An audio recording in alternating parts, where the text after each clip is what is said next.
$10 umbrella. Let's talk about sublimation tape. There's so much different information out there about how to tape, only do the seam, do all around, put an entire roll around there, shrink wrap, all of these different things, and it can be really confusing. So there's a few different types of sublimation tape that are out on the market right now. I've tried some different ones and yeah, they are not all good.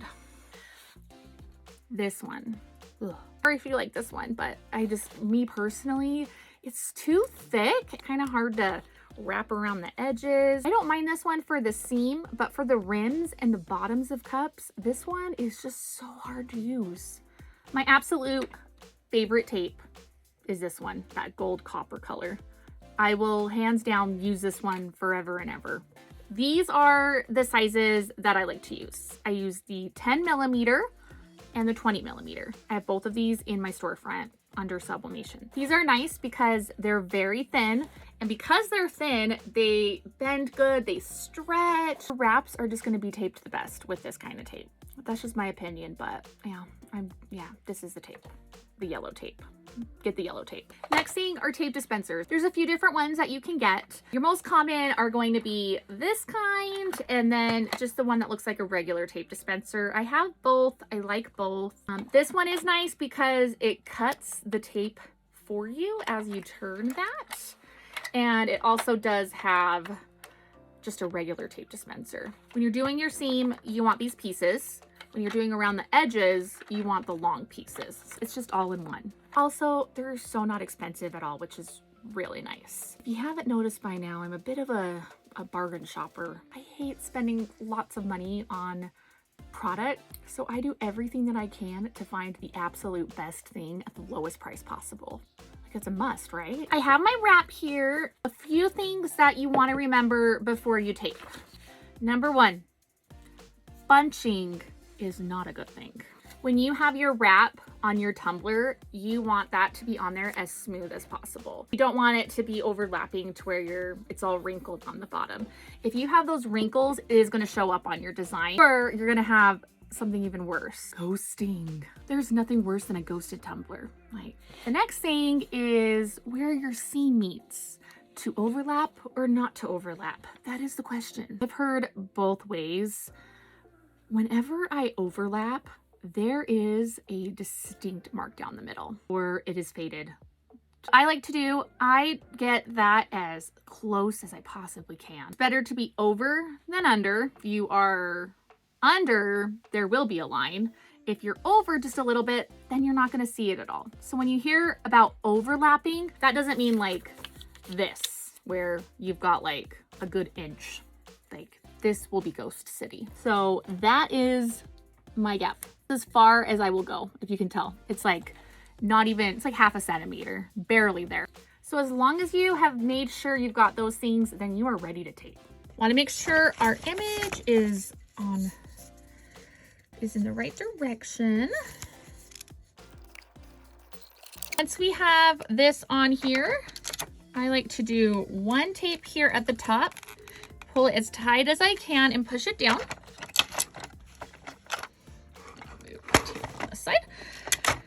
Take one right here in the middle, do the same thing, just push it down as hard as I can, and then take this tape here and same thing, do that on the bottom and push that down as hard as I can.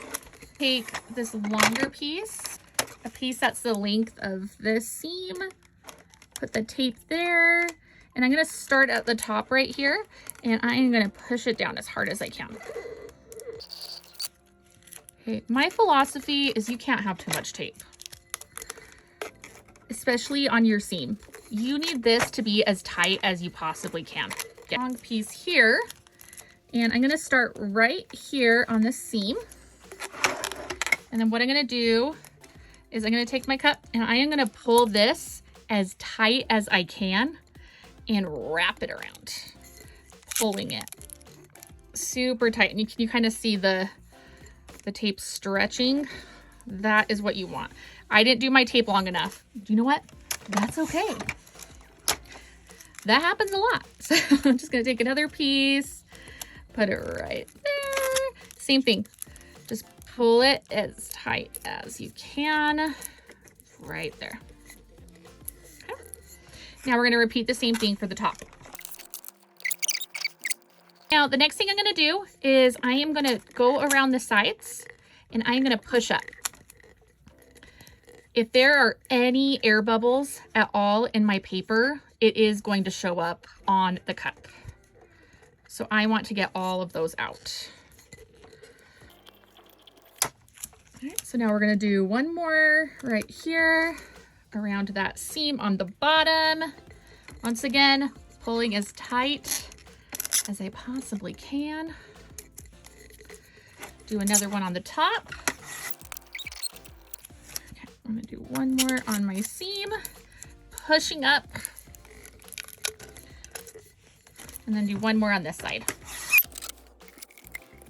Just wanna go around one more time and look at the paper, make sure I don't see any spots where the paper is bunching. If the tape is, that's totally fine. The paper, I don't want it to. So, and if you do see any spots, just push down like that with your thumb to get those spots out. So now I am ready to sublimate my cup. So be right back. I've got my tumbler out of my press, let it cool down a little bit. These glass ones get so hot. Let's start by undoing the tape inside of the cup first. After I've got tape out of the inside, then I do the bottom. Okay, so now I'm just gonna peel that layer off here. Here's my favorite part about taping it the way that I do. That piece that we put down there at the beginning, so we did those first three and then we did one down the middle. That one that we did all the way down the seam, you should just be able to pull it and it's gonna pull everything else off, make it so much easier. Get yourself some super, super sharp little scissors and snip barely, just the top and the bottom.